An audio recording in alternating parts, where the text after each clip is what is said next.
Hello, everyone. Hello, people. I'm Sarah, And I'm Cole. and you're listening to Borrowed Bones, a podcast about fucked up, interesting, and toxic families. Yes. Mm-hmm. It's our bread and butter. Yes. Last episode was a nice one. Yeah, it was a change of pace. Yes, the lovely Twinings. It's no blood and guts or gore. No. No sexual assaults or Mm-mm. bodies in basements or anything. I'm still waiting, but Yeah. as of yet, no, I don't know of anything yet. Knock on wood. Yeah. Today is not a nice one. Oh, good. Back to the nitty gritty. Yes. Today we are talking about the Yates family. Yates. Or Andrea Yates specifically. Know the name, but I can't place it. There's probably a few people that know exactly what I'm talking about. This happened in 2001. Oh, okay. It is one that involves children. So here's your trigger right now. It's about Andrea killing her children. Oh, her own children. Mm-hmm. Yes. Oh, okay. This one I really wanted to do because there's a lot of talk around it. I'm surprised that you don't remember it at all, really. Like nothing rings a bell. No. Okay. She's not the woman that drove her sons into the lake in a car. Oh, okay. Yeah, because that's, I know that one. That was in the 90s. That was Susan Smith, I think was her name. I don't know for sure. Okay. You have to look it up now. Yeah, it was Susan Smith I was thinking of. 94. She drove a car into a lake or a river or something with her two sons. I remember hearing about she swam a woman out. doing that. Yeah. But then she famously, South Carolina. Oh, okay. And then for like a week, she famously claimed that her kids were like abducted, like she was carjacked or something. Oh, shit. So, she was in front of the cameras. Her and her husband was not involved, was not with her, and was like, please, whoever abducted our sons. And then they found the car and she confessed. And she's still in prison. Okay. Wow. Yeah. Well, so we won't do that one. Okay. Yeah. We just did a quick one. Yeah. Quick one bonus right there. episode yeah, right bonus. in it. Yeah. Give a frame narrative. Yeah. Yeah. Anyway, I decided to do Andrea Yates and the Yates family because of all of the talk surrounding it, and also a lot of podcasters or true crime YouTubers, whoever. I've seen and heard a lot of them reference Andrea Yates, but say it's too difficult for them to cover. I'm going to give it a try. Oh, because they're parents.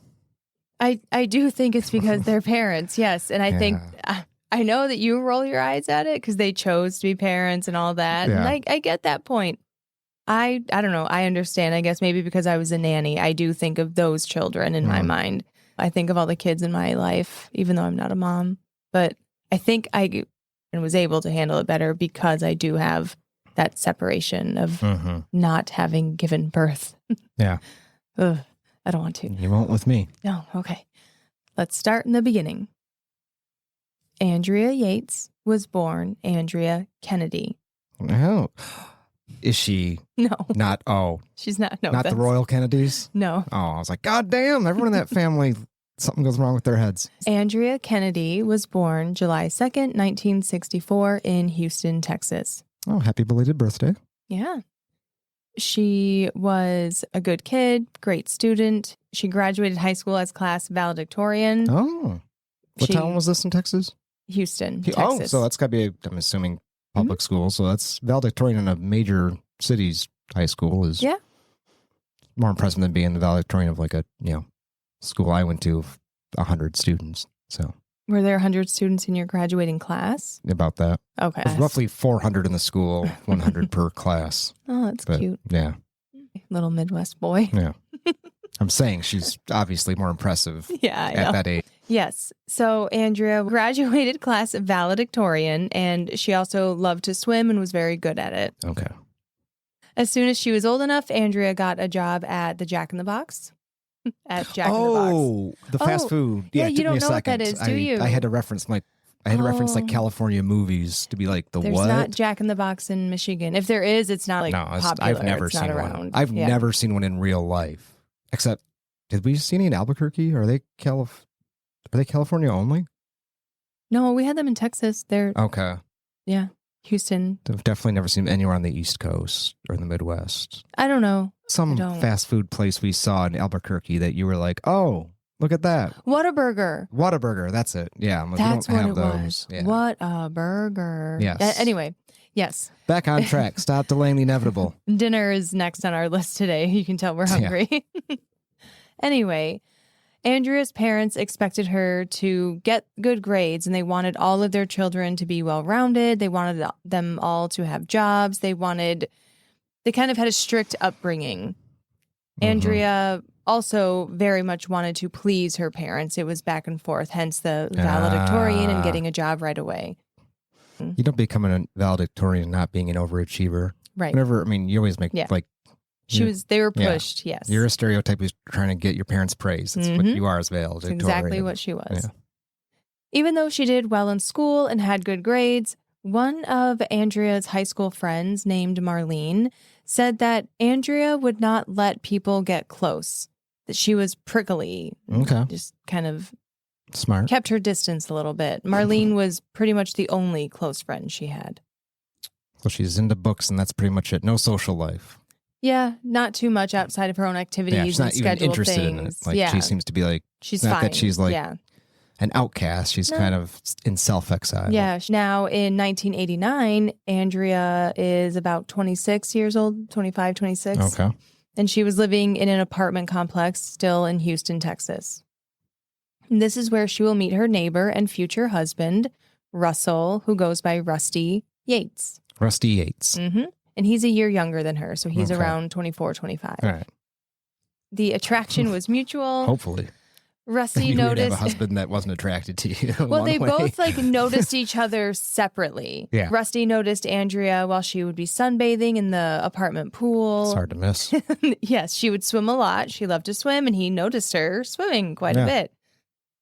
Later, he would discover, which I thought was an interesting little fact about Andrea, that she was a champion swimmer, and once she swam around an island in Mexico.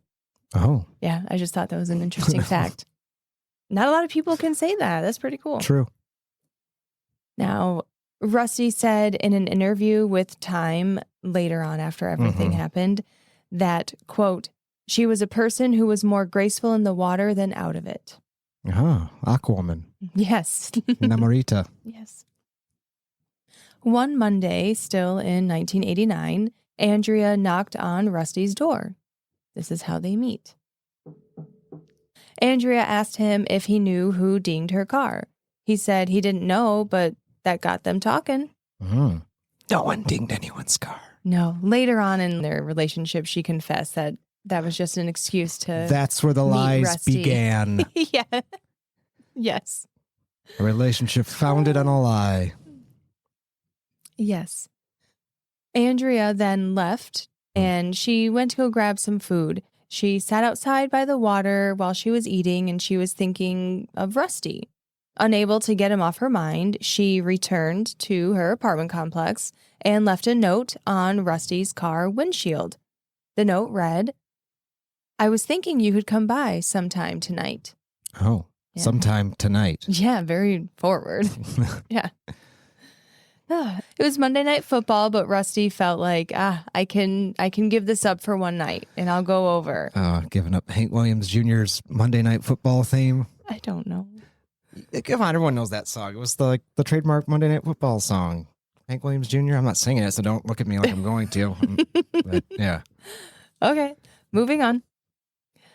While Andrea and Rusty were dating, Andrea was a post-op nurse. Oh. Mm-hmm. Human doctor? Yeah. Veterinarian? Okay. Yeah. I'm going to start doing that whenever someone mentions anything medical. I'm like, human or animal? It's weird how everyone looks at you like, are you crazy? Just asking that simple question straight-faced. So do that. Anyway. Rusty designed computer systems for NASA. He was a NASA engineer. He still is a NASA engineer. Damn. Yeah. Andrea and Rusty spent a few years getting to know each other, dating, moving in together, and eventually marriage. They had a modest wedding in 1993. Okay. And Andrea quickly took herself off of birth control. Oh. They both wanted as many kids as possible. Oh.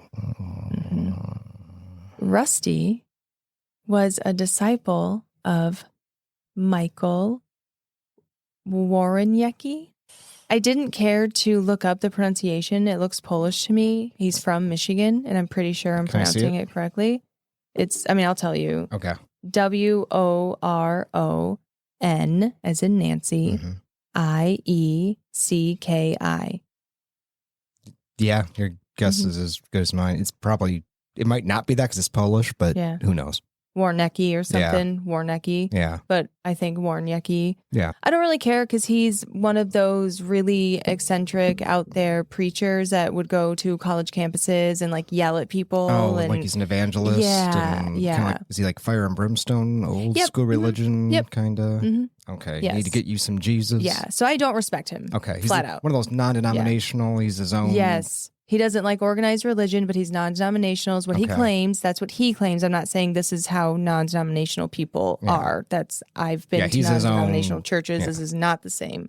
He's his own person. He claims non-denominational, but he also dislikes organized religion, and he travels around and preaches. Circuit riding preacher. Yes. Rusty followed him through phone calls, videos, things like that, but I don't know if they were personal videos that he purchased or sent out, or if they were like on TV. Yeah. Either way, he followed him. He's obviously a classically intelligent man if he's working as an engineer for fucking NASA. Rusty kept him at arm's length. He didn't get too into him. Yeah. I guess I'm still I'm always fascinated by any these hardcore scientists who are still into any supernatural mysticism, woo-ness. I'm like, what? Yeah, especially the American Christian woo-woo. Yeah, it's so blatantly wrong and so dumbly eats its American. Own tail so quickly. And you're looking at space and getting to this is what you're at. Yeah. Anyway, the theory of relativity is your freaking basis for everything. The lens, and he breaks out. I think he learns. But yes, I had a similar rant in my own head, and I didn't want to get too invested into this Michael preacher person because you can see already we're ranting. Yeah. Anyway, the Warneckis, they did believe that couples should have as many babies as possible. That is God's way. The preacher also chastised the couple, saying that they were doomed to hell if they were not living the right way. Yeah. So we're starting with some doom and gloom, fire and brimstone, everything you were saying. Yeah. Within 3 months of marriage, Andrea was pregnant. Oh. Throughout her pregnancy, she maintained her nursing job. But once her baby boy Noah was born, she became a stay-at-home mom. Noah was born February of 1994. I would have been turning 9 in February of 94. Oh, wow. Yeah, I won't say how old I would have been. And 94 was also the same year that Susan Smith would kill her 2 sons. Oh, look at that. Venn diagram crossover. Yes. 94 is the locus point. She's the background character, isn't she? Or that's the side story of all this. Mm-hmm. Okay, so I gave you Noah's birth, February of 94. I'm going to do the rest of the children right now because throughout the story, they move and do things. So I'm just going to get it all out. Yeah. Yes, just like she did. Sorry. But Okay, Noah, February of 1994. He's the oldest. Then we have John, born in December of 96. And then we have an Irish twin situation here where Paul is born in fall, September of 97. Okay. I didn't get all of their birth dates confirmed, even though I looked them up. The website that their dad made doesn't have 2 of their actual birth dates, but I figured out their ages. Okay. Luke was born, I believe, February of 99. Okay. Because I read that Paul was 17 months old when Luke was born. So that matches correctly. And then Mary was born in November of the year 2000. Okay. So there's 5 total? 5 total. 4 boys, 1 girl. Girls at the bottom. Yep. All right. And they're... Let's see if I can remember them all. Noah, John, Paul, Luke, Mary. Yes. Correct. Okay. Shortly after Noah's birth, Andrea had a vision. In this vision was an image of a knife. The knife crossed her mind very briefly, and then there was a scene of someone being stabbed, and then the vision vanished as quickly as it came. She's awake, not a dream. A vision. Right. Okay. Like a hallucination. Yeah. Mm-hmm. Rusty never knew about this until after Andrea's arrest. She never told him about it. In 1995, Andrea was pregnant again with John. She gave up jogging and swimming, exercising. She was seeing her friends less and less. This was even after she had John. Throughout their relationship, Rusty always respected Andrea's privacy. She was always a bit secretive, like I mentioned, and even in her high school years. Yeah, standoffish. Mm-hmm. And Rusty never probed. I think Rusty just figured if she had something to say, she would say it. But she never did. Yeah. He did mention in an interview as well later on that he respected her obsession, he said, with changing her clothes in the closet out of sight.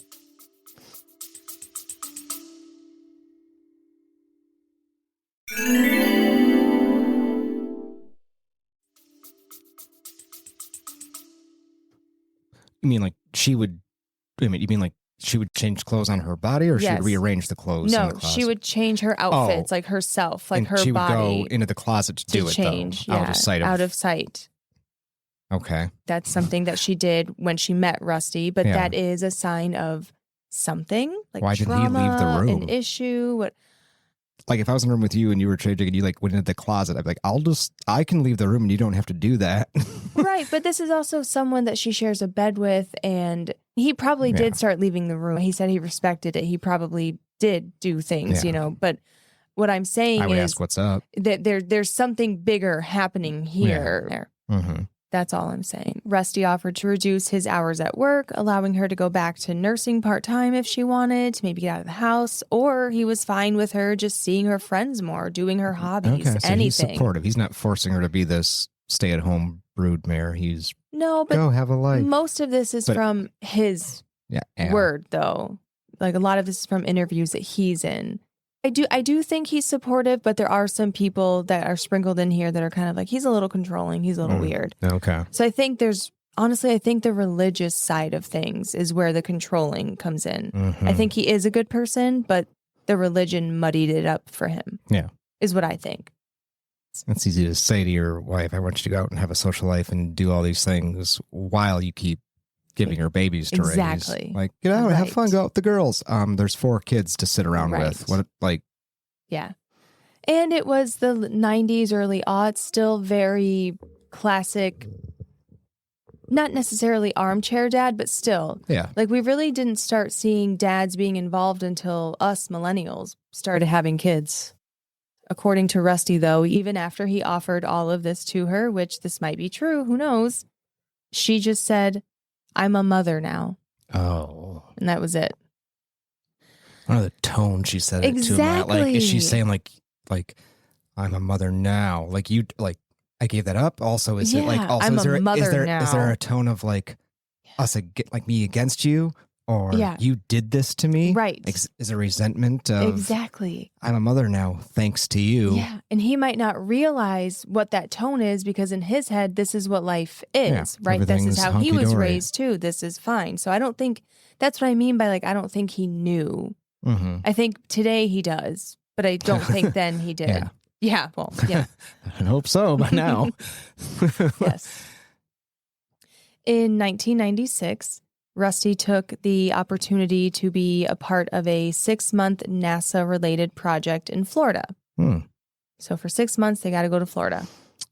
He drove his family down to Florida in like an RV trailer. Yes. Okay, I pictured him going and leaving her alone with the kids. Okay. Nope. Right now we have Andrea, Rusty, Noah, and John. Okay. Going to Florida, living like an RV trailer situation for 6 months. They leased out their house, did a quick garage sale to kind of unload things, and in November of 1996 is when they went. While Rusty was working every day, Andrea would take Noah and John to the beach, the park, and the children's museum. She was doing good things, being an interactive She's mom. out, not just staying at home. Mm-hmm. The couple enjoyed showing their sons the value in books, art, and sports. Andrea taught them how to shuck corn and snap green beans. Like, she was involved. Yeah. While in Florida, Andrea became pregnant twice. The first pregnancy ended in a miscarriage, but they conceived again while still in Florida. And they were only in Florida for 6 months. They got no extension. Yeah. And Andrea jokingly called herself Fertile Myrtle. Myrtle? Just a name. Fertile Myrtle. Oh. Like, I was like, but Myrtle Beach isn't in Florida.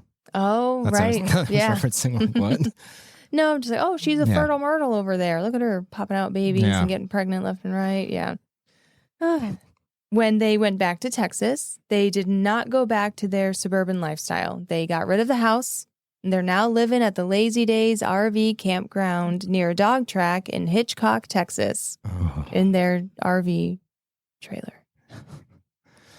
Yes. So they're doing like the van life kind of before it's cool. They're choosing to do this because Rusty has a good job. Yeah. The house they can keep, but they wanted to live van life essentially. We're jumping forward a little bit to 1998. Okay. Now they have 3 sons. Paul was born in September of 97. Rusty receives a letter from the preacher, Michael. Oh, God. Yeah. What's the charlatan want? Yeah. The preacher was selling his motorhome. It was a converted 1978 GMC bus. Oh. Very, very van life. Yeah. Those might have been like the touring rock star buses. Yeah. Those are the sweet, Yeah. It sounds pretty cool, honestly. Palaces of the road. Andrea preferred the bus over the trailer, so Rusty bought it. Yeah. Of course. It was 350 square feet of living space. Paul was the newest arrival. He was still a little baby. Noah and John slept in the hole, which was a luggage compartment accessible from the cabin through like a trapdoor. Yeah, I didn't look at any. I didn't see any photos, but yeah. Just weird whenever you say, where are your kids? Oh, they sleep in the hole. Yeah, it's weird. That's what they called it. Just even if it's fine, I'm sure it was fine in some weird way, but like, don't call it the hole. Yeah. Now, the Yates family is growing. We're in the year 1999. Baby Luke, the 4th child, was born earlier in the year. Now, Andrea is caring for all of these children as well as helping her mother take care of her ailing father who had Alzheimer's. Yeah. So all of that's happening. This sucks. Andrea rarely brought people over to their home, the bus. She always offered to go to them with the children for play dates and stuff like that. Bring your brood along? No, thanks. Yeah. Keep them over there. Her family and friends, they kind of had a hint that she didn't really enjoy the van life as much as Rusty did. He got to leave every day and go to work, right? He got to be in the AC and use a real bathroom. She could drive it to work. Yeah. She could drive the home to him. Yeah. In 1999, we're still in this year, after the family took the bus to the Grand Canyon, Andrea seemed tired and preoccupied while on the drive home. Rusty thought she was just recovering from the flu, but then she dipped into a very deep depression. You don't even have a daughter yet, right? Nope. So 4 boys. Well, maybe if they get back to banging, it'll cure her depression. Well, I know you're sad, but let's get on to it. Yeah. Babies ain't going to make themselves. In June 16th, 1999, Andrea was crying very badly, and she called Rusty while he was at work and said he had to come home. When he came home, he found her in the back of the bus, and she was slumped over in a chair, biting at her fingers. Her legs were shaking uncontrollably. She just was having a breakdown. Yeah. Rusty packed everyone up and drove to Galveston, Texas, which isn't far from where they are. And his thought was to be near the water. She always felt good near the water. So he walked her along the shoreline, trying to calm her down, and it didn't work. Yeah. After walking near the water didn't work, he took everyone to Andrea's parents' house, and they stayed there for a little while. Okay. The following day, Rusty leaves to run some errands, and Andrea tells her mom that she's going to go take a nap. Andrea then proceeds to take at least 40 of her mom's antidepressant pills that she has to help her sleep. Oh. Andrea's mom walks in and finds Andrea lying unconscious on the bed, and then she sees the empty pill bottle. She calls 911 and an ambulance arrives, and then Rusty comes home right after that. He just happens to be right there. Andrea's sons were sobbing as Andrea was taken away on the stretcher, and while at the hospital, Andrea told the medical staff that she took the pill so she could sleep forever. Yeah. She wanted to die. She's almost there. Yeah, that was her first suicide attempt. Yeah, that we know of. Exactly, yeah, that we know of. Yeah. She also said that she felt guilty for attempting suicide. When she was speaking to the nurse, she said, I have my family to live for. So, I don't know. She wanted to die, and then she survived and was like, what am I doing? Cognitive dissonance. Yeah. June 20th of 1999, she's still in the hospital. Andrea begins to isolate herself. She was no longer going to group therapy, not as much anyway. And she would retreat to her hospital room where she would turn the lights out, pull the sheets up over her head, and just like sit there. Yeah. The hospital psychiatrist said she was purposefully vague about things. And she would just say stuff like, I guess there's been some turmoil. It's just like, that's it. The hospital social... I'm liking her more and more. I know. I mean, yes, we'll go through this, but yeah, she's becoming more sympathetic. She's a sympathetic character. Yes. Her children deserve to be alive, 100%. I empathize with the children, and they should be here, but... to be killed later on by something else. Yeah, right. The hospital social worker said Andrea would discuss her own childhood, but would deflect questions about Andrea's children. What is there to answer about your kids? They're fucking kids. They don't have any personality. Like a 7-year-old does. Yeah. Well, I guess Noah's probably like 5 at this point. Yeah. Yeah. Every parent who talks, they all say the same things because there's nothing unique about their kids yet. There was one one parent, and I will not say who this is, but they were the first and only parent to be like, I think my kid's kind of ugly and they're not that great at things. They're pretty average, but I love them anyway. And I was like, respect, a hard respect. The fact that you won't say it means you probably know who it is, which I like that you're not saying. Because I'm not now saying everyone that we know who's a parent is thinking it might be them. And it was just one of the parents, and they're married. Nice. And they only said it about one of their children as well. They got multiple kids. They're like, I don't know.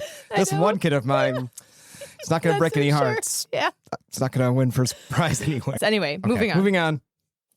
When the social worker asked Andrea about her strengths, Andrea paused and then said, breeding. I can't think of any right now. And that was it. Yeah. I like that she's not playing the therapist's game. No, she's just, I don't know. Nothing. I'm not good at anything. I don't give a shit. Yeah. I like that. Rusty felt that Andrea lost her identity. That's what he told the social worker anyway. He said that she relied mostly on him for any decision making and that she only focused on the children. She just lost herself in the kids, which does happen a lot with mothers specifically, because obviously they're the ones left with the children. What else is, honestly, what else are you supposed to do when you've got 4 just eaters around you? And they're all under the age of going to school. What are you supposed to do with that many? And you're alone. I mean, even when I was a nanny, I would get lonely. What other interests are you supposed to have? I would plan with the parents, all right, we have to get out of the house during these on certain days. I need to get out of the house and engage with other people, because it is very lonely being with toddlers all day and no one else around. Very lonely. Rusty did admit to the hospital staff that he could have treated his wife with a little more respect. Oh. Yeah. Rusty then went on to say that Andrea may be struggling with the concept of salvation. There it is. Oh, Jesus. Oh, Lord. The social worker also noted that the patient's husband might be a little bit controlling, is what was written in the notes. Rusty was insistent that his wife's postpartum depression was only temporary and not a bigger mental illness. Just like a lot of people back then. And he said that he was helping by teaching his kids to be quiet for longer periods of time. Oh. he was also instructing them on woodworking. Oh. That's what he said. Okay. Yeah. So your wife tried to off herself. You stopped her, and now your kids can. Well, I'm teaching my kid how to sand wood. I don't know. Yeah. Okay. Yeah, I don't get it. I did see in another thing briefly, he mentioned how the kids and him built a 4-person bunk bed together. So I think in his head, that's a family it's a group thing. activity. Yeah.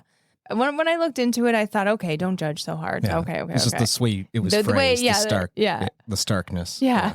And got them into woodworking. Yeah. Like, what? Okay. You like wood? Yeah. Okay.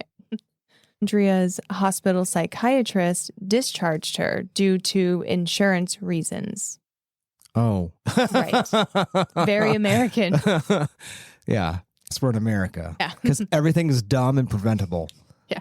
He also wrote in his notes that she would respond better to a female psychiatrist, someone more nurturing. I think this guy was just offloading her. I don't think he wanted her anymore, honestly. The psychiatrist prescribed Zoloft before offloading Andrea onto whoever else will take her. But Andrea did not like taking pills, and she would often fake swallow them, hide them in her cheek. She took 400 of them a week ago. Yeah. I think you didn't mind taking them then.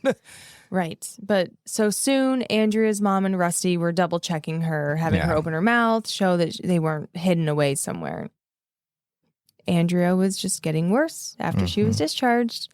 She was staying in bed all day. She scratched 4 bald spots into her scalp. Oh. And was picking sores like on her nose, scratching at herself.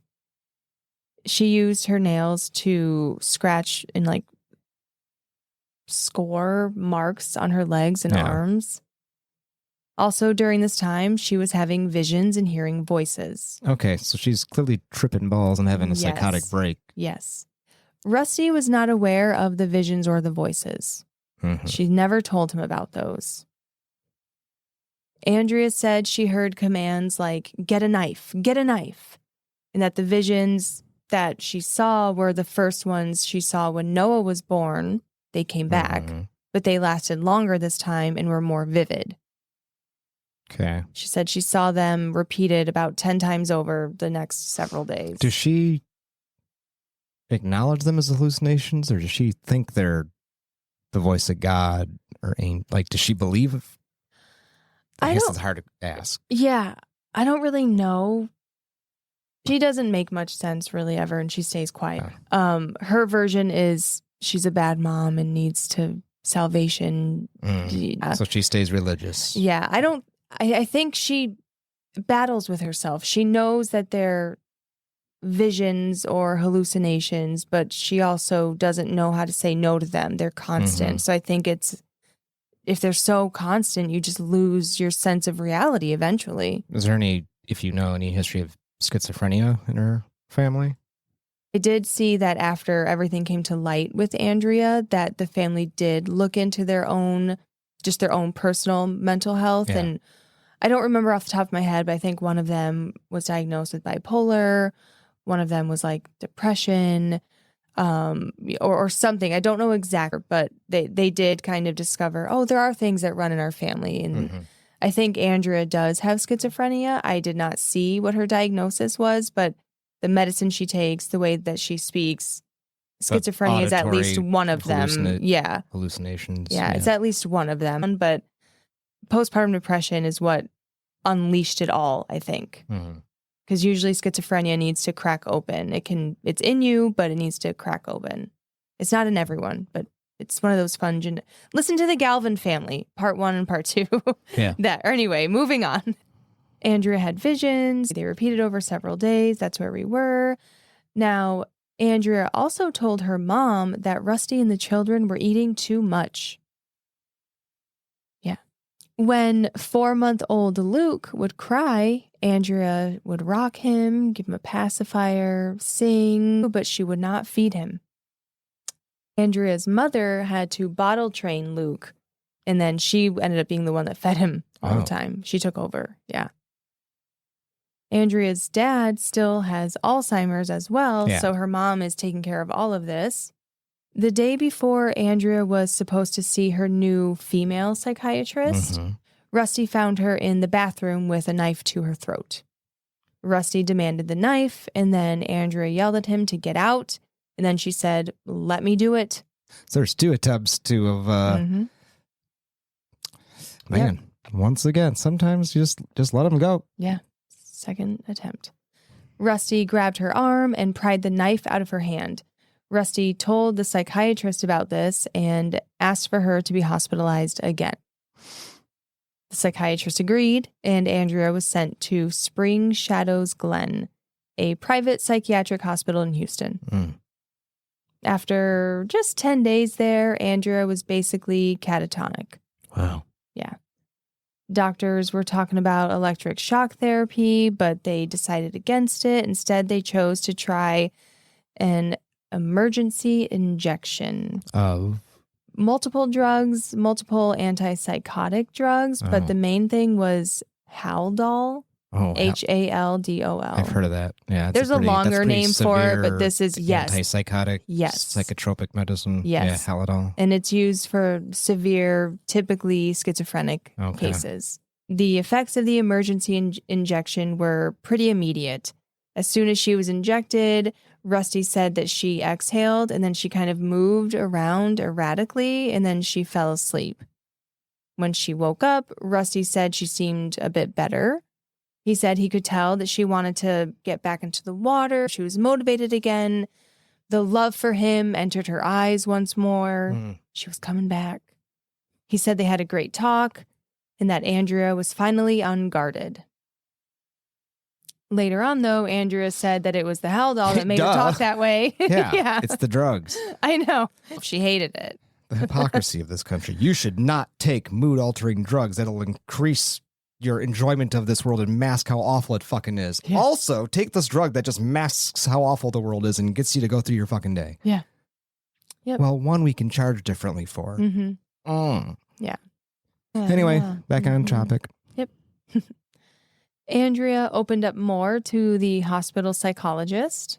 His name is James Thompson, and he wrote in his notes that Andrea spoke about her attempted suicide. She finally confessed it out loud, and how that was her way of trying to get rid of the visions and the voices. She said she had a fear that she was going to hurt someone, and she thought it better to end her own life before that happened. Yes. Yeah, that's kind of always been your argument. Yeah. I mean, don't kill anyone. Or just leave. Or just leave. Leave is really the ultimate option here. Just leave I know and it's shitty separate to be yourself. a mom or a dad who abandons your family. But they're alive and abandoned. Yeah. Right? Yeah. She's starting to tell people now, this is why I'm doing this. I'm trying to not hurt others around me.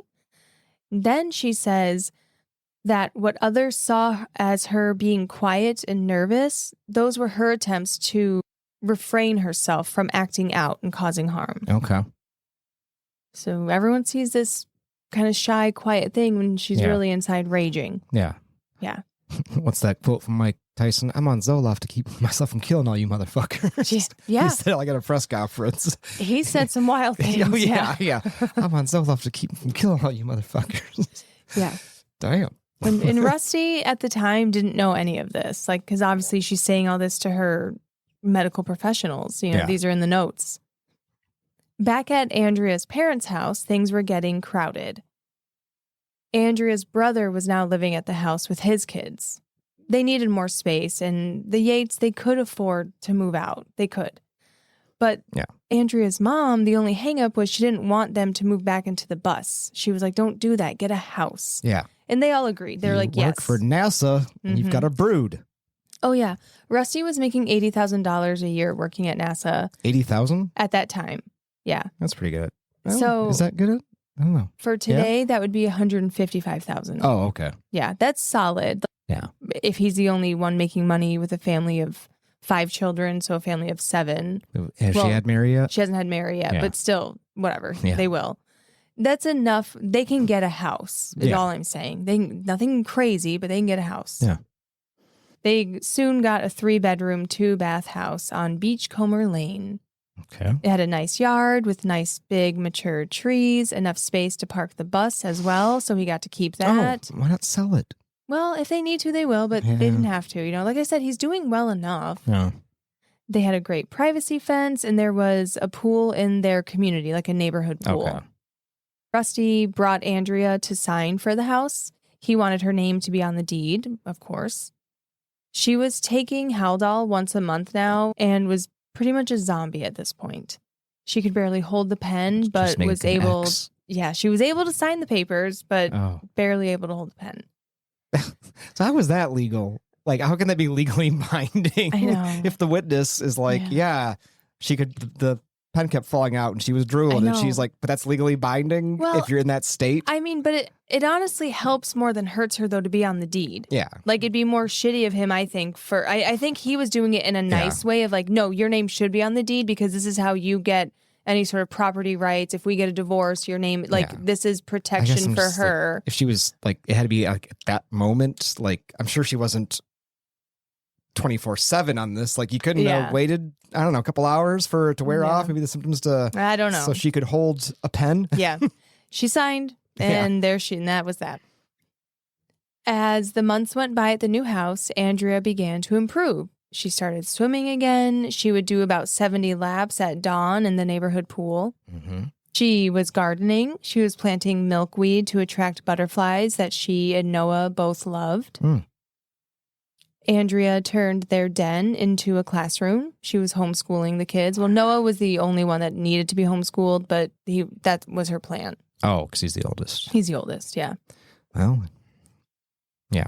Yep. One step forward, again, 5 Michael, steps back. preacher. Yeah. I planted some flowers, but also you're going to start homeschooling kids in your bunker. Yeah. I don't recall anyone ever really talking about the religious side of Andrea Yates. I only knew this when I was like 12, but I feel like that was kind of missed. Like, I think that's a part of it. I do. I'm sorry. Yeah. No one in this country wants to criticize other religions. Yeah. Well, so she was getting ready to homeschool, and she would do like interactive lessons, right? The benefits of homeschooling. You're going to read something like Black Beauty, and then you're going to go horseback riding. Okay. That's fun. You're going to learn about plants by going outside and seeing the plants. So she was a very interactive mom with homeschooling. She bought extra workbooks even because she wanted their kids to like really excel. They also, for music, I thought this was cute. They would pretend that they were like in a marching band and march up and down and play instruments, but they would be recorded on the video camera so that Rusty could see it when he came home from work.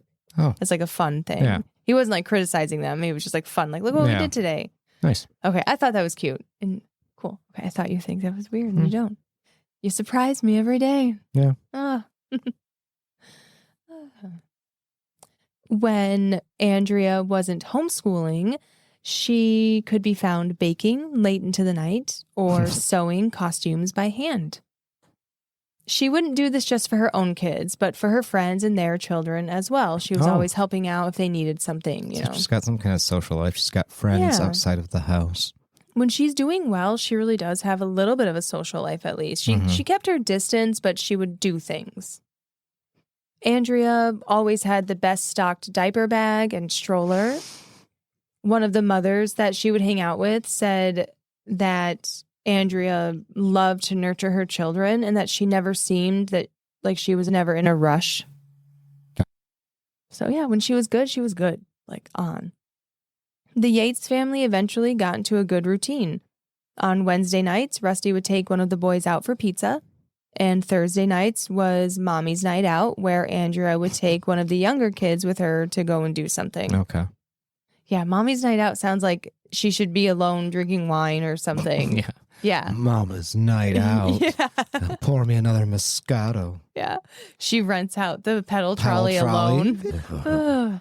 The family also studied the Bible together 3 nights a week in the living room. Rusty did not find a church that he liked, so he was growing less and less fond of organized religion, as we said before. And then Michael, the preacher guy, was still kind of around through letters and phone calls. At this point, Rusty was starting to not really fall in line completely with the preacher. He did say in an interview that Andrea was intrigued by the whole repent or burn zeal. Okay. Yeah, she was kind of intrigued by that. Andrea would exchange letters with the preacher and his wife. Michael wrote in one letter to Andrea that the role of the woman is derived from the sin of Eve, and bad children come from bad mothers. Mm-hmm. Andrea asked the preacher to write a letter to her parents, trying to convert them from Catholicism. It's weird that, like, she was apparently raised Catholic and needs more guilt. Yeah. Like, you know what?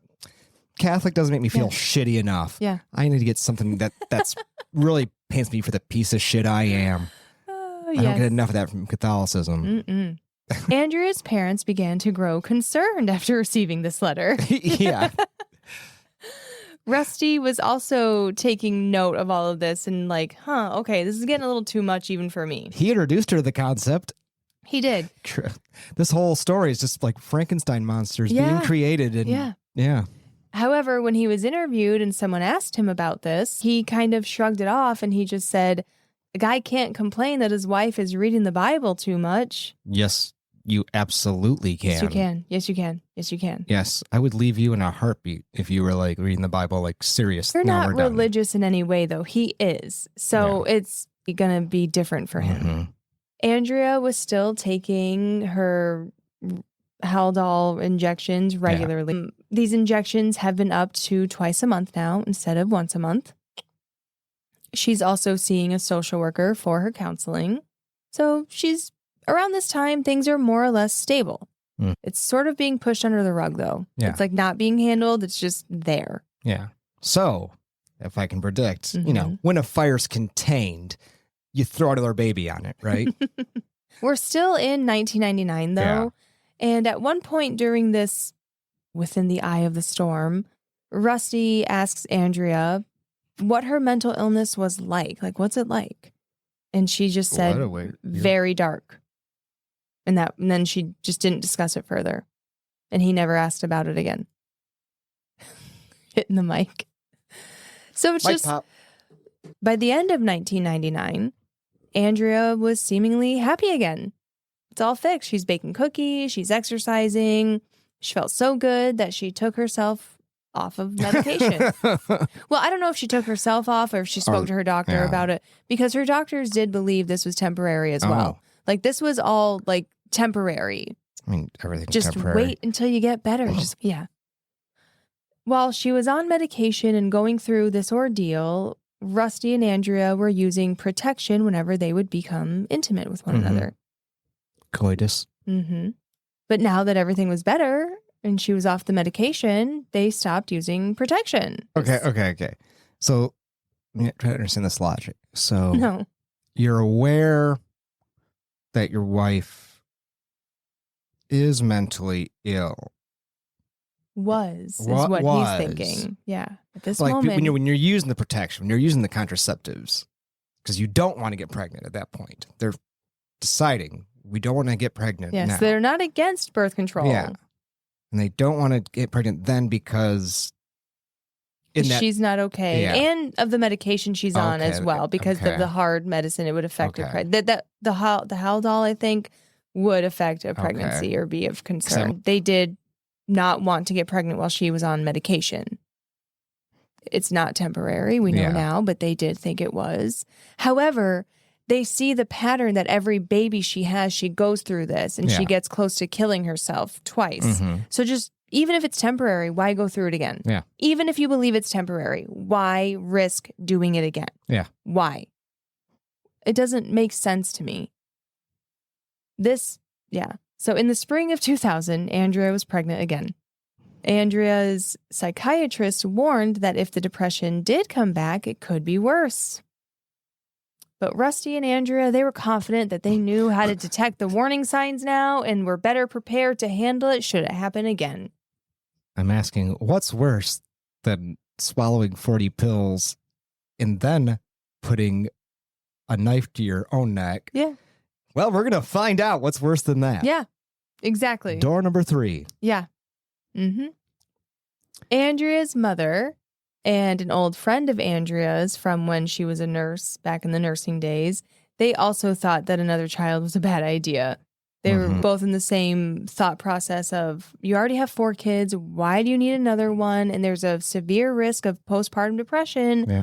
What are you doing? And the friend said in an interview that Rusty only cared about Rusty. Yeah. Yeah. By Thanksgiving of 2000, Andrea and Rusty had a baby girl, Mary, born earlier that November. Now they have 5 children. And Andrea was taking care of all of them, the household, also trying to homeschool the oldest kids while taking care of the youngest baby, Mary. Then Andrea's dad's health took a turn for the worst in the spring of 2001. Andrea's dad was hospitalized. Even though Andrea was very busy, she had the baby and all the kids and everything going on, she never missed a day at the hospital to visit and care for her dad. She would bring the kids with her. She was making it happen. The hospital eventually sent her dad home to spend his final days at his house with his family. Yeah, it was like a send-off situation. The night he died, Andrea went over to her parents' house to see them after he had passed away. But she just could not handle it. It was too devastating for her, and she soon left. After the death of her dad, Andrea threw herself into the Bible even more. She became harsher with her kids. Andrea was constantly holding Mary, but she wouldn't feed her. Yeah. She stopped talking and would go days without drinking liquids. She began scratching her head to baldness again. This is only about 3 weeks since her dad's death. You're really building up the tension. Andrea's psychiatrist suggested that she be re-hospitalized, readmitted. She was sent to a different hospital this time because NASA... The first one didn't work? Well, the insurance again switched. His job switched insurances. And so they had to go to a new place, and this place was the Devereaux, Texas Treatment Network. There's a few of them. This one is the one that's near League, Texas. It just started picturing of the hospital named after Blanche Devereaux from Golden Girls. Just like that. I started cracking up the idea that I there's guess a psychiatric I'm assuming hospital. it's pronounced Devereaux because of how it's spelled. Yeah, I'm sure it is. I didn't look into it. Devereux. Yeah. Devereaux. I just think it's funny. I just pictured Blanche Devereaux. Yeah. Blanche Devereaux. Come on in. We'll help Asylum you. for the criminally insane or whatever. Yeah. Well, she's not criminal yet. Yeah, well, she's getting there. She's almost there. The system's getting her there, though. Slowly on its cart. On its track. This is why I'm calling out the name here. Okay? Okay. This is the tipping point. March 31st, 2001. Andrea refuses to leave the house. She's supposed to be going to Devereaux today. Okay. Andrea's brother comes to help, and Rusty and Andrea's brother have to drag her into the truck. Then they have to drag her into the facility. And Andrea refuses to sign the forms. She won't admit herself in, right? Yeah. So what do you do? Well, the psychiatrist and the staff are like, all right, we will write letters to a Texas judge, and we will say that you need to be confined to the Austin State Hospital because your condition is dangerous. So you either do that or you come to this private facility. Which one? Yeah. After some convincing, Andrea complies and she checks herself in. Okay. Yeah. Now she finally admitted herself in, but she obviously didn't want to. She was clearly not really given a choice, which she needed to go. I agree. She had to get there. The psychiatrist at Devereaux is Dr. Mohammed Saeed. Okay. I'm calling him out. I don't really like him. He asked Rusty for Andrea's medical history. And Rusty told him what he knew, but he also was like, can you get it, though? He didn't get her chart from the previous physician? Right. The husband's like, so what are we dealing with here? Yeah. And Rusty was like, I'll tell you what I know. This is everything I know. But like, can you please get her information, though, so you can see it all? Because like all the medicine, all the things history, I don't know. Yeah. So Rusty was even like, this is weird. I don't like this. Eventually, Dr. Saeed did receive some of her records, but not all of them. Okay. I don't know what happened there. After receiving the little bit extra, now again, Rusty does not know about visions and auditory hallucinations. He doesn't know, so he would never say anything about that. This is what you would find in her records. Yeah. So she did tell her previous physicians. That's how, in some of her notes anyway. But after reading, again, he only got some of her records, but after reading it, he wrote in his notes, no new info. So then Dr. Saeed decided, after the minimal background information he has on Andrea, that he didn't want her to be on Haldol. He didn't like that medication. Yeah. So he's changing her medication without even knowing the full extent of everything. Okay. Yep. Rusty really disagreed, and he was like, no, we're keeping her on that. I don't agree with this. Like, we've been through this. This is the only thing that really seems to help her at all. So Dr. Saeed decided to keep her on there for a little bit. However, he discontinued the prescription just after 3 weeks. Okay, so he just weaned her off. Yeah. He said he was concerned about flat face, which was a side effect. Okay. And I looked into it. So I first searched side effects of Haldol. Mm-hmm. And this does not come up as like a normal on the list thing. Okay. It's not on the list. It's not even on a rare part of the list. So then I looked up, does Haldol have a side effect of flat face? And then something did come up. It said flat face, ? Do you think it's called mask face, ? So I think that's the same thing because 90s versus 2025, whatever. However, it's so rare that it doesn't come up on its own. It's like a rare one. And there's other side effects that are more common than this. Okay. So I'm calling bullshit. Like, he could have used anything else. Yeah. Anything. It's just too rare of a side effect to be that concerned over. Now, Dr. Saeed, he did only speak during a pre-trial hearing. Mm-hmm. And during this pre-trial hearing, he mentioned that he based his decision about the medication on the limited responses that he was getting from Andrea. She barely spoke. Okay. Exactly. That doesn't make sense to me. He said, I did not see any evidence of psychosis, and I have a notation that he saw from the little bit of background that he did get on her, a notation that said she denied hallucinations and delusions. So sure, maybe somewhere she did deny it, but if you don't have the full records, then you don't see where she said she did see them or hear them. The doctor said that she never spoke about her inner torment, and while she was at the hospital, she watched videos about drug addiction. That's what he had her do. Yeah. But she wasn't a substance abuser. Exactly. I mean, the drug she was prescribed, she took, but... He doesn't make sense. So that was what he said in his pretrial hearing. That was his excuse for things. Okay. Yeah. And the reason the hospital said that she was watching this drug addiction video was because it's therapeutic and offers coping skills. Yeah. All right. Yep. It took Andrea 10 days to start feeding herself again. Okay. I don't know if this was another suicide attempt or what, but she wasn't really feeding herself. She was needed to be like kind of fed. Spoon fed. Yeah. After she was feeding herself, apparently that was enough. And Dr. Saeed discharged her. Yeah. Yeah. She can hold a spork. Yeah. Let her out. Bye.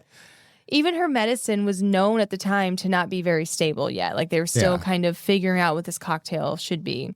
But she could eat, so goodbye. Mission accomplished. Yeah.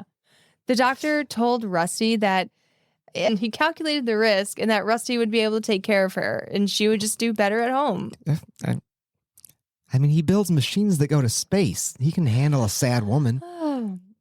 I mean, I'm sorry, but as a nanny, this came straight to my head, and I'm sure mothers out there are like, there's 5 children at home. What?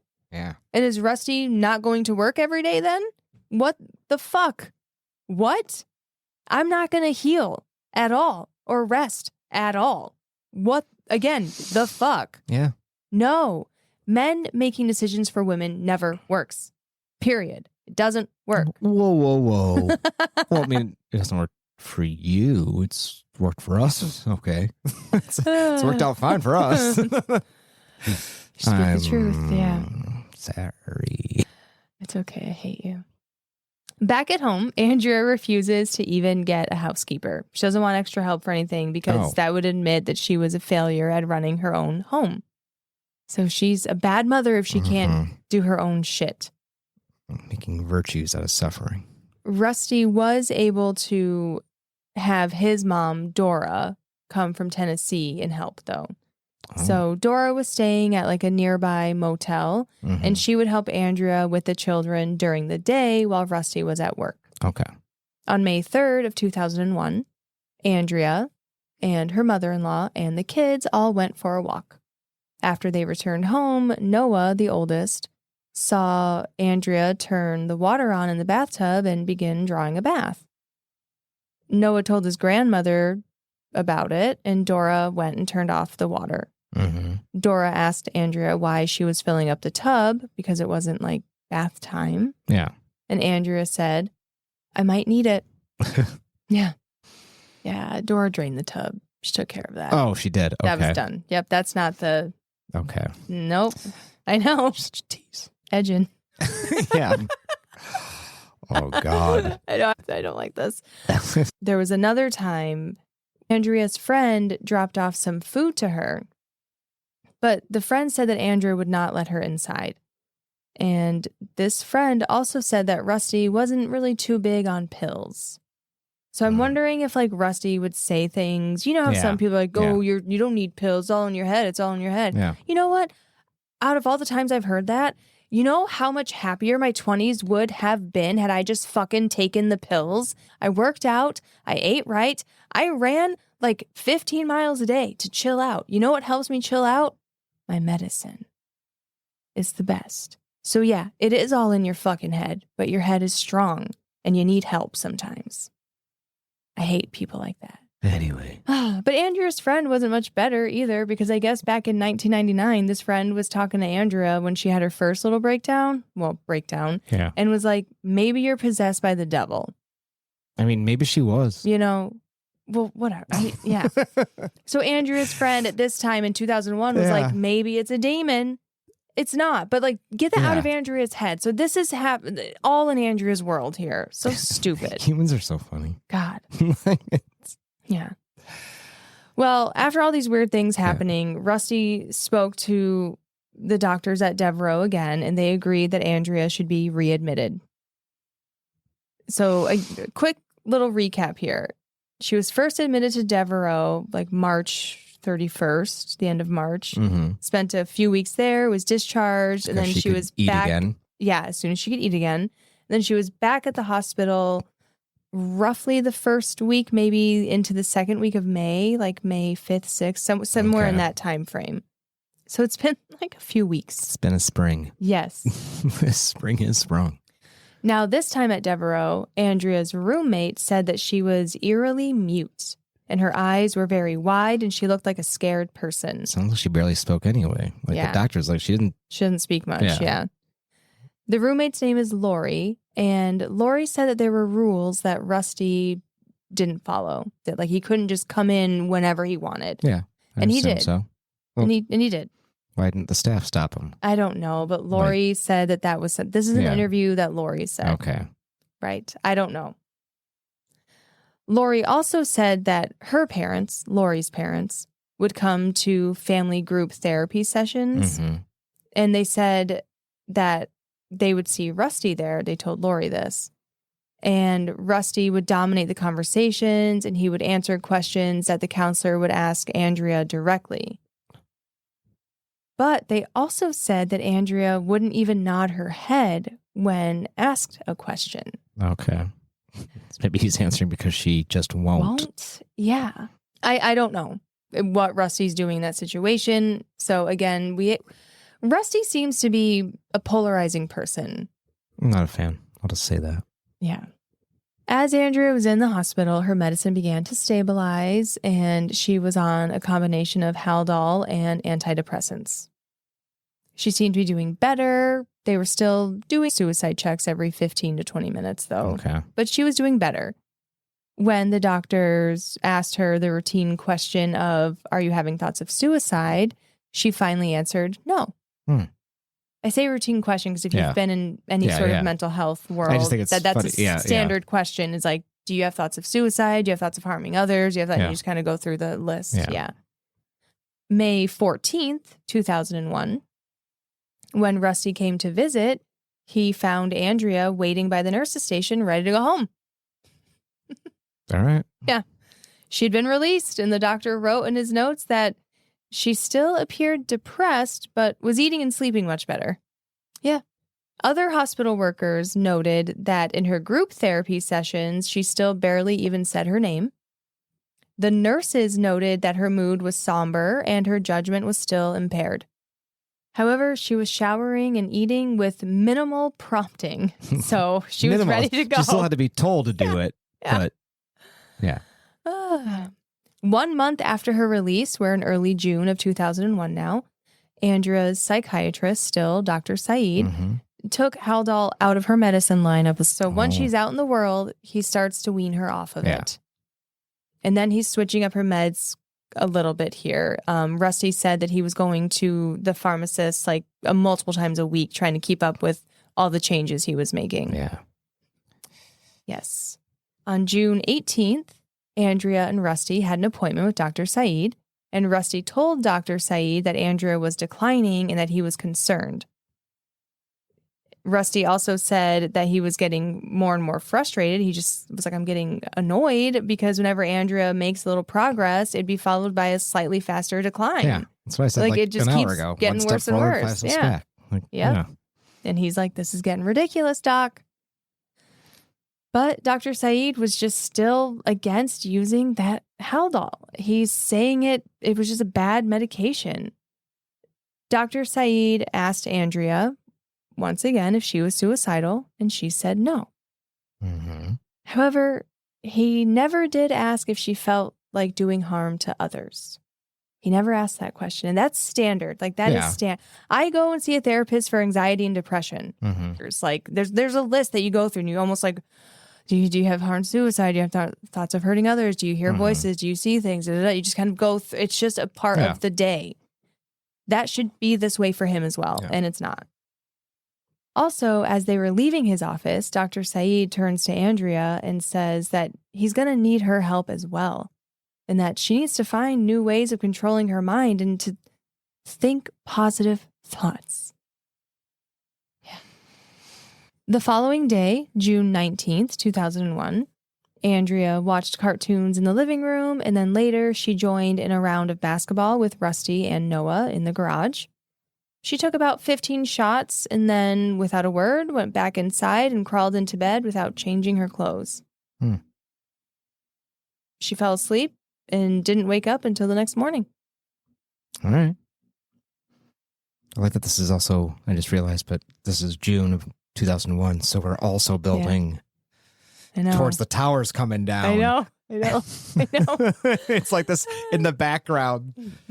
For me, this was the biggest news story in 2001 before 9/11 happened. These are the two news stories of 2001 that I remember. Andrea Yates kids. Spoiler. Cut. These are the two things I remember in 2001. I won't spoil it this time. It's Andrea Yates and 9/11. Yeah. That defines my 2001. It's like as she's planning what she's going to do in Texas. Yeah. Those guys are all over the East Coast planning. Florida, taking flying lessons and all that shit. Yeah. Buying box cutters. Yeah. I forgot about the box cutters. Setting back society by hundreds of years. The morning of June 20th, 2001, Rusty noticed that Andrea was nervous in her movements. She seemed rushed and a bit erratic. Their son, John, asked Rusty if he could finally go to work with him that day. Rusty could not take him that day because he had too many meetings, so he wasn't able to take his son. After Rusty checked to make sure that Andrea took her pills, he went off to work. Now, Andrea is alone with her children from 9 a.m. to 10 a.m. Dora, the mother-in-law, comes over at 10 a.m. Okay, she just got an hour. She got an hour alone with the kids. Okay, clock's ticking. As the children were eating breakfast, Andrea called them into the bathroom one at a time. She first calls in Paul. He's 3 years old. Okay. And she proceeds to drown him in the bathtub. She holds him underwater, and she said that he died quickly. Allegedly. She then carried Paul's body to her bed and tucked him under her maroon blanket and rested his head on the pillows. Next, she called in 2-year-old Luke and did the same thing. And then 5-year-old John, same thing. And then baby sister Mary was next. Now, Mary has been with Andrea this whole time. And being held by her? Andrea was distracting Mary with a bottle. Okay. Which she didn't really feed Mary ever, but she fed her this time. Okay. So she wouldn't crawl away. And Mary's only 6 months at this time. Okay. So Mary was drowned. Noah is the oldest child at 7, and he's the last one. Andrea calls him in, and Mary was still in the bathtub floating with her face down. Noah sees this when he comes in, and he asks his mom what's wrong with Mary. Then realizing that something bad was happening, Noah tries to run away. Andrea chased him down and dragged him into the bathroom. She forced him face down, and Noah, according to Andrea, came up for air twice. And when it was all done, Andrea placed Mary's body in the bed along with her brothers that were already there, and she wrapped the boys' arms around their baby sister. However, she left Noah in the bathtub. Did you say why? I didn't see. Huh. Yeah. Okay. After Andrea drowned all of her children, she repeatedly called 911. I read the call transcript. It's interesting. I'm not going to read it all. I'm going to give you some because it's just odd. She tells the operator her name, Andrea Yates. Then she doesn't say what the problem is. The operator asks, and Andrea says, I just need them to come. And the operator asks if her husband is there, and she says no. Then the operator asks what's the problem? What do you need? Police, fire, paramedics? Yeah. And Andrea again says she just needs them to come. And the operator's like, I need to know what they're responding to. Then the operator asks if Andrea is ill, and Andrea says, yep, I'm ill. And then the operator asks, do you need an ambulance? And Andrea says, no, I need a police officer. Yeah, send an ambulance. Okay. Yeah. And they just kind of go back and forth a little bit. And then Andrea just keeps being weird. The operator asks, are you alone? And Andrea says, yes. Then a little later, she asks, are you alone again? And Andrea says, no, my sister's here. And it just ends on that. So you can tell that she's just not in a state of anything right now. Nothing. Frenzied, frantic. Yeah. Andrea then calls Rusty at work. She tells him to come home. Rusty asks her if anyone was hurt, and she said, yes, it's the children, all of them. So he rushes home. Andrea was drinking a Diet Coke when she told the homicide sergeant what she did and why. She said she didn't hate the children, and she wasn't mad at them. They just weren't developing correctly. Oh. Right. That's not what I was expecting. They weren't developing correctly. When they asked her how long she had been considering the murders, she said for about 2 years. Oh. Her first breakdown was in 1999. Yeah. 2001, 2 years later. And how old was the second youngest, the one right before Mary? 2. Okay. So around the time that she had him. Yeah. Okay. Yeah. So she said she'd been thinking about it for 2 years. Quote, since I realized I have not been a good mother to them. Later on, she would tell the jail doctors that nothing could mute the patter that said she was a lousy mother. The death of her children was her punishment, not theirs. And she saw it as a final act of mercy for them. This is that American Christian woo-woo bullshit that I don't like and don't support it. Don't. Christianity, sure, fine, whatever. I don't give a shit. This American crazy shit here, we know the difference. We know. And if you don't know, then you're in it. Get out. Sorry. I'm sick of it. Ruining our damn country. It's ruined. After Andrea failed her children, she felt only an execution would rescue her from the evil inside of her. Okay. Right. Then, after the execution talk, she asks for a state-sanctioned exorcism. Yeah, they don't do those. Well, she wanted it from the then governor, George W. Bush. Oh. And she says scripture taught her that the government is a minister of God. That's what she says. I don't read the Bible, but she said that scripture taught her that government is a minister of God. Andrea also told the doctors that she wanted her hair shaved so she could see the numbers 666 on her scalp. Yeah. She then said she wanted her hair cropped into the shape of a crown. Yeah. Yeah. Rusty visited Andrea 2 days after her arrest, and he said that Andrea went from being like a zombie to just plain bizarre. Okay. She was like suspicious of him, kind of skeptical of him. And when he tried to introduce her to her lawyer, she was not wanting to meet him, didn't have any interest in it because she said, I'm not going to plead not guilty. I am guilty. She was just ready to rot in jail. Well, it sounds like she wants to be executed too, right? Right. I mean, in Texas they are not shy about killing their inmates, mentally ill, mentally challenged. Didn't give a shit at this time. She was like, I'm done. Yeah. Yep, I did it. I'm done. Here it is. That's the one spot where Texas is like not discriminatory. They will kill any and everyone in their jail cells. Yep. Andrea was charged with 5 counts of capital murder in 2002 and convicted to life in prison with possibility of parole in 40 years. Okay. That's shocking. Shocking? What do you mean? She killed 5 people. That she didn't get the death penalty? Well, it's shocking that in Texas, I guess they are a little discriminatory. They don't want to kill women as much as they do men in Texas because chivalry. Yeah. But, I mean, it's weird that she would not get life without parole. Yeah. I mean, you kill one person in Michigan, life without parole, let alone 5. I know this isn't Michigan. I'm just giving a counterpoint, but like they're 5 premeditated murders, and she's still is eligible for parole. Yeah, I thought that was strange too. If only she had been a minority who shot a guy at the 7-Eleven, then she would have gotten the death penalty in Texas. Yeah. The judge was, I guess, pushing for the death penalty. I don't really know why. I didn't dive too deep into the actual trial because there's another one.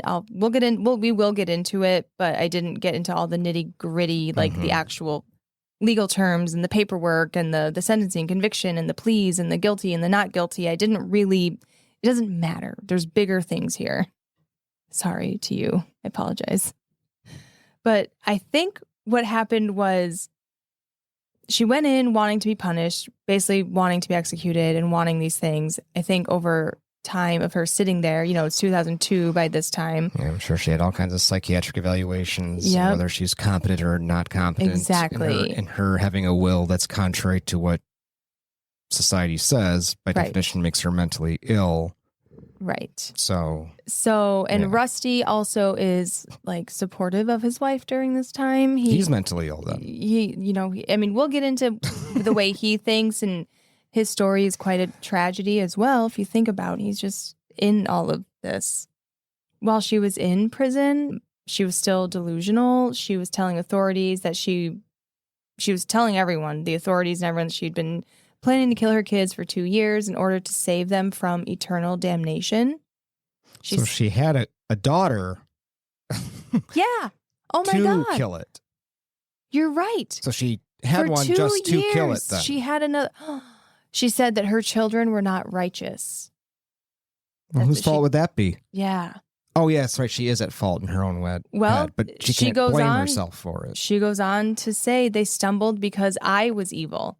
The way I was raising them, they could never be saved. They were doomed to perish in the fires of hell. Okay. So I'll buy all that. But then why'd you stop? Yeah. Why didn't you kill yourself? And you, again, profess that you deserve to be executed because what you did is so bad. And, why did you call 911 at all? Yeah, I don't know. Can't answer that. Rusty did divorce Andrea in 2002. Even though he gave her support, he still divorced her. He did remarry and have another child, but that also ended in divorce. So there's that. Now, here's how the retrial happened. March 14th of 2002, this is in the window of Andrea was convicted of murder, but the sentencing hasn't officially happened yet. So there was a psychiatrist that was brought into the trial by the prosecution. And the psychiatrist informed the district attorney's office that he gave an incorrect answer during his cross-examination. In his original testimony, the psychiatrist said that he consulted on an episode of Law & Order that concerned a woman with postpartum depression who drowned her children in a bathtub and was found insane. Okay. He said that this show aired shortly before the Yates murders occurred. Before. Okay. So he's saying in his testimony that she wanted to kill her kids and is using this as a way to get away with it. Oh. That she's sane. She was inspired. And she was inspired by this episode. She's faking, essentially. Yes. Now, the defense also used this episode in their case, but in the opposite way. They're like, well, in the episode, they show that the woman is insane, though, which our person is. Like, it's the same thing. You're right. They basically were like, yeah, you're right. She's insane. And so like, they're using a so this 40-minute... testimony was used quite a bit in the first trial, just back and forth. Yeah. So they had to do a retrial. The psychiatrist said that the Law & Order producers conducted a search of the show's 269 episodes, and they told him that they couldn't find any episode with a woman with postpartum depression who drowned her children in a bathtub. Yeah. It doesn't exist. Okay. The psychiatrist said that he must have misremembered, like a false memory. Wait a minute. Yeah, the psychiatrist gave himself a false memory and that he testified on. And they didn't check beforehand that it actually existed. So he testified during the trial that he was how did Law & Order even come up? Because he is a consultant on Law & Order. That's how the false memory came up. Because that part I was like, how do you come up with that? You have a false job. No. That's a real thing. He does consulting for Law & Order. He does. Okay. And he does watch Law & Order as well. Of course. And so he said that he just misremembered, had a false memory, put the two together. Okay. I thought the whole consulting too was a false memory. I'm like, how do you forget that you worked for Law? Like, he's crazy. No. Like, that's not a false memory. He's a crazy person. I'm a doctor who works for Law & Order. Hollywood pays me big bucks. Sir, you're crazy. You're not a doctor. You never worked for Law & Order. You don't know Dick Wolf. Yes. So during the retrial, the focus was very different. It was not on Law & Order. It was NYPD Blue. On Andrea's mental health and not what influenced her to carry out the murders. So public opinion also had a major influence on the retrial because when she was first convicted a few weeks earlier, I remember even my mom talking about it, being like, well, yeah, she watched Law & Order and that's what made her think of this. I remember people talking about the show and thinking that, that was the springboard to all of this. But then this happened. So the public outcry was like, no, we're not focusing on the right thing. We need to focus on the postpartum depression of it all. We need to focus on how she was not treated correctly for her medical issue. She just wasn't treated correctly, and women's health overall needs a spotlight. So this was kind of that. Yeah. In this retrial, Andrea was deemed not guilty by reason of insanity in July of 2006. Okay. So it must have taken a few years. Yeah. I didn't look into all of the nitty-gritty of the trial. This is a long enough podcast. Yeah. We got the bullet points. The judge sent her to Kerrville State Hospital, where she continues to live today. Mm-hmm. In 2006, Rusty was visiting Andrea every Wednesday and Friday with weekly calls thrown in there as well. During one of these visits, Andrea told Rusty that it felt like a fog was being lifted. She was now finally stable and on proper medication. For a while at first, Andrea was not allowed to see photos or videos of her kids, but once she was able to, Rusty would have her hear recordings. He'd bring videos, pictures. Rusty also cataloged their memories in like a digital memorial site. I'll link it in the show notes if you want to see it. It's a public space for a husband and a father to like mourn his life. And he has little pages for each of the kids and says what they like to do. It's a nice little moment in time. And Andrea does have access to the internet, so I think he probably keeps it up for himself and for her to see. So if you want it, the website, it'll be in the show notes. Take a look. When was it? Is it still like frequently updated, or is it kind of just?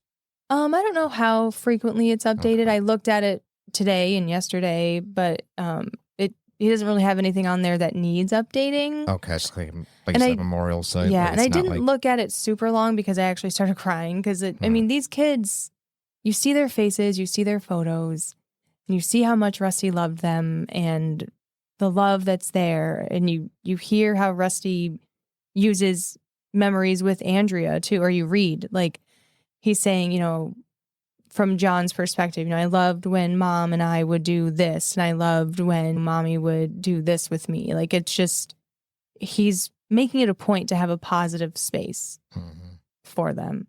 And that's confusing, and that's conflicting, and there's a lot of layers to that. I don't know what I would do. Yeah.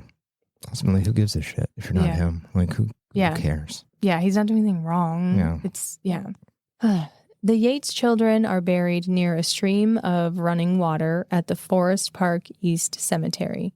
Rusty visits them often. He'll talk out loud to his children, and he really wishes he would have let John come to work with him that day. God, I bet that sticks. Once again, meetings. Pointless fucking meetings. Mm-hmm. That's why he couldn't save John, because he had to go to meetings. Yeah. Yeah. But jumping forward to 2024, Rusty will still speak about the incident in like interviews and whatnot. Not often, you know, but like how often does new stuff come up about it? But he has forgiven Andrea. He will still talk to her about once a month. Again, she's still at the Kerrville State Hospital. Rusty is around 60 now, and he still works for NASA. Oh. Rusty still says that Andrea was a wonderful mother. He just doesn't. In 2001... What's a bad mother? Well, and this is where it gets confusing, right? In 2001, Rusty was very infamously skeptical of Andrea's like postpartum depression. He was like, I think there's a quote. He says, "Depressed people just need a swift kick in the pants." Like, he said that. But now he's evolved his beliefs, and he likens it to something more physical, like a heart attack. Or, you know, if I had a heart attack while I was driving my car and I crashed and killed someone, I wouldn't be sentenced to murder or like convicted of murder. That's how he's viewing this. He doesn't view that Andrea could control what she did. Now, does that mean that everyone believes and agrees with that? No. I'm not saying yes or no. It's, again, very polarizing, something to talk about. You don't know. What's interesting, though, is that Andrea, she can have a hearing every year to determine if she can be released from the hospital. In there. Every year she refuses. She refuses? Okay. She doesn't believe she can be out. Yeah, because, and I don't know how they are in Texas, but in Michigan, if you're found not guilty by reason of insanity and a judge sentences you to psychiatric care, it's essentially indefinite until the physicians tell the court, we think this person is well and rehabilitated enough. It sounded like that was similar. I didn't look heavily into it, but from what I read, it seems similar, that it would be up to the hospital staff, not up to the, 'cause you're not she's punishing them, right? In theory, you're putting them in the hospital to get well. Yes. So there's no like punitive, like, well, you killed someone, so you still got to serve 10 years regardless or whatever. It's like, no, if they're well in 3 months, theoretically, they're free in 3 months. But Andrea says, no, I don't want to do it. And I looked up when her most recent one was, and the one I could find was last year. And she said no last year. So she just doesn't want to be released. Andrea is a year older than Rusty. She's like 60 or 61 now, living quietly. She spends most of her days making greeting cards and other crafts. She's postmenopausal, so she can't recreate her crime. Yeah. Her crafts are usually featuring rainbows and butterflies. She sells them at shows, like at art shows and festivals, and all of the proceeds from her crafts go to the Yates Children's Memorial Fund, and that helps people that are suffering from postpartum depression. So yeah, that's it. Cool. We're done with the Yates family. The Yates family. So yeah, I just think it's important to bring that one up because a lot of people don't want to talk about it because it's so bad, but yet we'll sit here and talk about people like John List and like axe murderers all day. Why is this one so much worse? Is it because a mother does it to her children, but a father doing it to their children isn't that bad? Like, this needs to be talked about. I don't know. I get frustrated when people will talk about all this other true crime, but why is it different? Yeah, it made me cry. So did other shit that men have done. Like, it all makes me cry. This one isn't any different, you know? To me, none of it's like, nothing really affects me. Yeah, I mean, I understand if like a parent doesn't do any true crime that involves children in general, that makes sense. I can see that. But it's when you're okay with other true crime family murders, but not this one. I've noticed that. And I'm like, why? Why? Yeah. Talked about all kinds, not specifically, but I mean, we touched on Jonestown, and obviously there was hundreds of parents who killed their own kids at once. Like hundreds of moms who squirted poison into their kids' mouths. Like, so that was postpartum depression. I'm not linking, but no. Just in the sense of like filicide of parents killing their kids happens. Women do it too. Yeah. I'm sorry. I've written, I don't know, between 5 and 10 stories over the years of women who have killed their kids. Usually it's not intentional, but and it's important too, because like I've been a nanny for a lot of people, and I've been an infant nanny for a lot of women, and a lot of women have had postpartum depression, and they've been ashamed of it, and they've said it to me in whispers of like, have you been with anyone? Have you been with any other mothers who have felt this way? And I'm just like, oh my God, yes, they've all gone through it. Mm-hmm. I'm telling you, mothers, right now, you've all gone through it on different levels, but you've all done it. So don't feel ashamed to speak up about it. It's okay to take a break from your kids. It's okay to fucking hate your kids for 2 seconds. Don't hate them forever, but to have a 2-second moment where you just want to scream and walk away, then do it. Walk away. Walk away. Like, that's what you're taught when you're in childcare. You're taught to take a break from those children, that they will push you to your limit, that you will want to hit them. You will want to like shake them. These are natural things that you're going to feel. You are, because your kid is going to cry and cry and cry and be a little bitch, and you can't do anything about it. So walk away. That's it. Or anyway, don't have tea in the first place. Yeah, or don't have any in the first place. But if you do decide to walk away and doom scroll, you can follow us on Instagram at Borrowed Bones Podcast. Also, listen to us wherever, Apple, Spotify. Please make sure you're rating, sharing us, liking us, whatever us. I don't know, all the us's. But yeah, that's it. Bye. Bye.